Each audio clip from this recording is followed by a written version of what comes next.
Welcome to Coruzant Technologies, home of the Digital Executive Podcast. Welcome to the Digital Executive. Today's guest is Teppo Hemiä.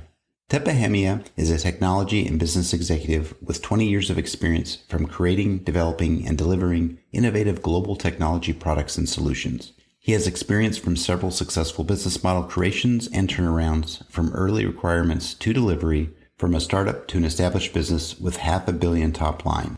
Teppo Hemiä has been the CEO of Wirepas since the beginning of 2014.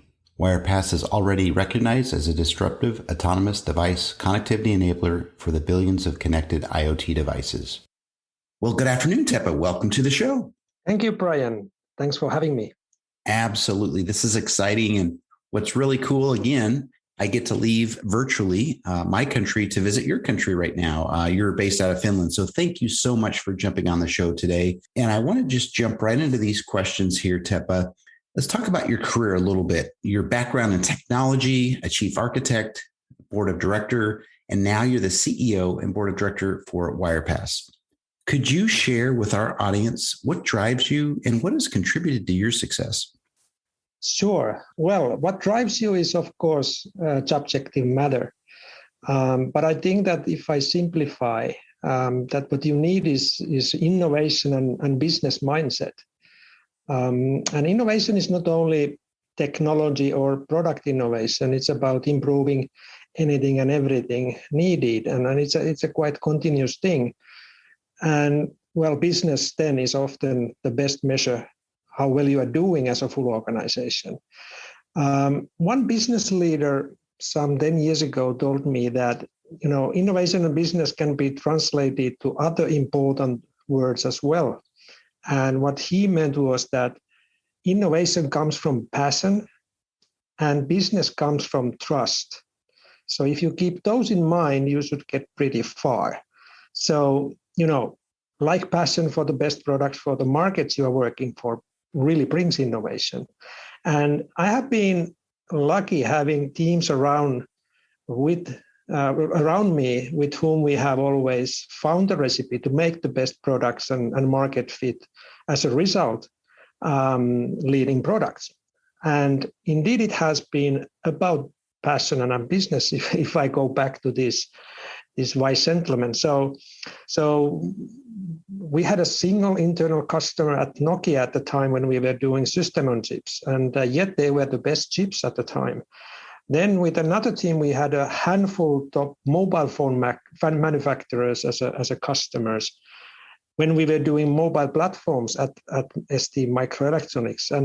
And today we have, we need to deal with, and we have the pleasure to deal with thousands and thousands of different IoT opportunities. So the journey from single customer to handful customers to potentially 1,000 customers has been really interesting. And today we are building connectivity software solutions at Wirepas. And, these different contexts requires different products, different business models, different go-to-market approach. And you need to be agile and adapt to those environments. And I must say, the IoT market is the most complex I have experienced by far. And maybe these two words are, even more meaningful here. So in my current job in IoT market, it's all about ecosystem play. As the product and market fit is different in different parts of the market. So you really need a passion to build the fit for those many different markets, but also trust to approach them with your partners, sharing the risks and rewards, because IoT cannot be approached by a single company alone. Thank you for sharing. And you're absolutely right. In the complexity and innovation required in that IoT market, as you talked about, is so critical these days. But what really brought it to light is I appreciate you sharing those two words, passion and trust. And I think that is definitely interwoven in business and with entrepreneurship. So thank you for sharing that. And Teppo, now let's talk about the pandemic just a little bit here. How have you adapted to life after the pandemic? And what's your plans for business growth going forward? Yeah, well, personally, I think I'm normally pretty good in adapting changes. But of course, pandemic has been a big one. But it has also reminded me that it really doesn't matter how you work or how much you work, the output makes the difference. And of course, at best, the team's output. So it is so important to find the best balance for yourself. How you work, where you work, how you meet your colleagues and spend time with your family, friends, and so on. So I definitely have learned more, to become more flexible thanks to the pandemic. And I think I have become more efficient also without needing more working hours. And in the business front, the pandemic right now for us at Wirepas is limiting our business because our customers are suffering from this component shortage that is around us. But it will be sorted out. And when we get rid of it, the pandemic is actually very clearly accelerating the whole need and market for remote monitoring, remote asset management in different forms. And that will be an enormous source for growth in IoT and for our company. And we will be quite in the center of it. Thank you for sharing, Teppo. I appreciate that. And you're absolutely right. There are some challenges, but based on the information that we've learned so far today on this show is you've got the adaptability to move through this. So most appreciated. And Teppo, you're obviously leveraging some new and emerging technologies within your tech stack. We'd like to talk a little bit about that today. Is there anything you might be able to share with us? Yeah, sure. Actually, this question is very, very timely because, in fact, today, when we are doing this podcast, we are publishing a very important news to the wireless connectivity market. So our Wirepas connectivity technology has been contributed to the 5G standard, and it was approved to be part of it last week. And we call it non-cellular 5G as it's based on mesh architecture. Mesh means that the devices who have the wireless connection doesn't need to connect to the base station. They actually only need to connect to the closest neighbor, which can be another device. And that makes the whole deployment, density, scale, reliability to a whole new level.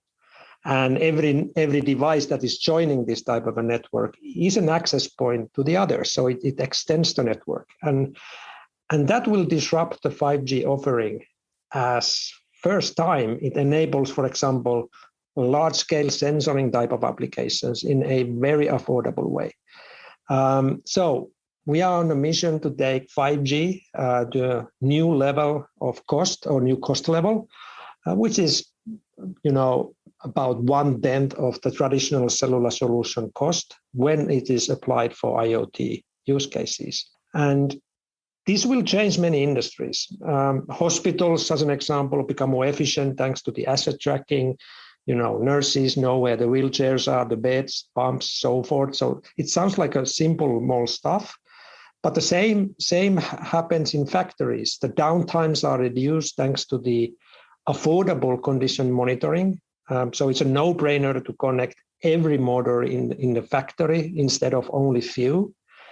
Also, these supply chains that are now under stress are getting a whole new level of visibility because when the shipments can be connected, there is a lot more information for the digital supply chain platforms to optimize those processes.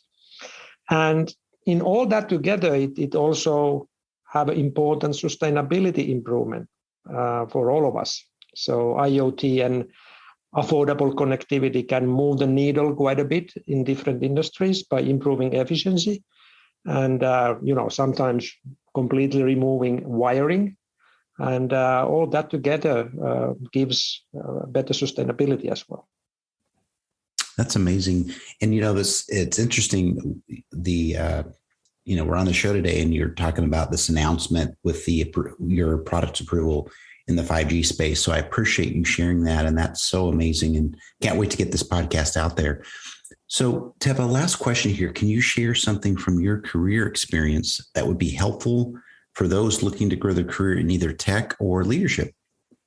Yeah, when you are going through all the things yourself, you don't necessarily structure those things that easily. And I already mentioned about the passion and trust in the beginning. But on top of that, there are three things that I try to keep in my mind. And again, these are not originally my list of items, to be honest. But when I heard them first time, they really resonated me. So the number one is know your stuff. So gain the domain expertise required. There's no shortcuts there. Study, read, practice, ask, whatever that puts you on top of the domain you are working on. Number two is, and sorry for the language, but it's about get it done. So knowing it is not enough. Because every job includes also parts that just require the push and follow through, and tasks that are not always pleasant. Every job has those elements, but need to be done. And that's actually pretty important. And thirdly, know how to have fun. So although passion is good to have, it's still only work after all. Try to have fun and help your colleagues to have fun as well. Make sure that every employee of yours appreciates the journey. Also, years later, when your paths are possibly separated. So, who has the most good friends in the end is the richest person. Is a one saying as well. Thank you for sharing. And you've shared while you're deep in the technology, Teppo, you've shared some really fundamental things around human beings and how the collaboration and the trust are interwoven in business every day. And I know why you're very successful in what you do. So thank you for sharing. And Teppo, I just want to let you know, it was a pleasure having you on today. And I look forward to speaking with you real soon. Thanks, Brian. It was a great pleasure for me as well. Bye for now.